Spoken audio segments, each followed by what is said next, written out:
মুস্তাফিজুর রহমানকে আইপিএল থেকে বাদ দেওয়ার নিন্দা ও প্রতিবাদ জানিয়েছেন যুব ও ক্রীড়া উপদেষ্টা আসিফ নজরুল। বিসিসিআই এর নির্দেশে মুস্তাফিজুর রহমানকে ছেড়ে দিয়েছেন কলকাতা নাইট রাইডার্স।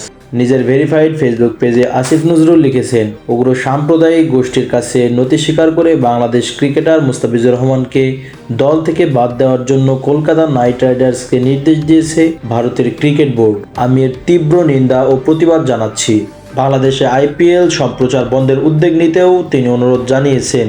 আমি তথ্য ও সম্প্রচার মন্ত্রীকে অনুরোধ করেছি বাংলাদেশে আইপিএল খেলার সম্প্রচারও যেন বন্ধ করে দেওয়া হয়। আমরা কোনো অবস্থাতেই বাংলাদেশের ক্রিকেটার ও বাংলাদেশের অবমাননা মেনে নেব না। তিনি আরও বলেন, গোলামির দিন শেষ। কলকাতা নাইট রাইডার্স ভারতীয় ক্রিকেট বোর্ডের নির্দেশে মুস্তাফিজুর রহমানকে বাদ দেওয়ায় ফেব্রুয়ারিতে ভারতে অনুষ্ঠিত টি-20 বিশ্বকাপে বাংলাদেশের ক্রিকেটারদের নিরাপত্তা নিয়ে শঙ্কা দেখা দিয়েছে।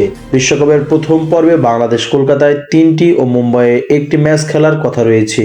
এই ম্যাচগুলো আরেক স্বাগতিক দেশ শ্রীলঙ্কায় সরিয়ে নিতে আইসিসিকে চিঠিতে বিবিসিকে নির্দেশনা দেওয়ার কথা বলেছেন আসিফ নজরুল। ফেসবুকে যুব ও ক্রীড়া উপদেষ্টা আসিফ নজরুল লিখেছেন, ক্রীড়া মন্ত্রণালয়ের দায়িত্বপ্রাপ্ত মন্ত্রী হিসেবে আমি ক্রিকেট কন্ট্রোল বোর্ডকে বলেছি তারা যেন আইসিসির কাছে পুরো বিষয়টি ব্যাখ্যা করে লিখে। বোর্ড যেন জানিয়ে দেয় যে যেখানে বাংলাদেশের একজন ক্রিকেটার চুক্তিবদ্ধ হওয়া সত্ত্বেও ভারতে খেলতে পারবে না, সেখানে বাংলাদেশের গোটা ক্রিকেট টিম বিশ্বকাপ খেলতে যাওয়া নিরাপদ মনে করতে পারে না। বোর্ড থেকে বাংলাদেশের বিশ্বকাপ খেলাগুলো শ্রীলঙ্কায় করার অনুরোধ জানানোর নির্দেশনাও আমি দিয়েছি।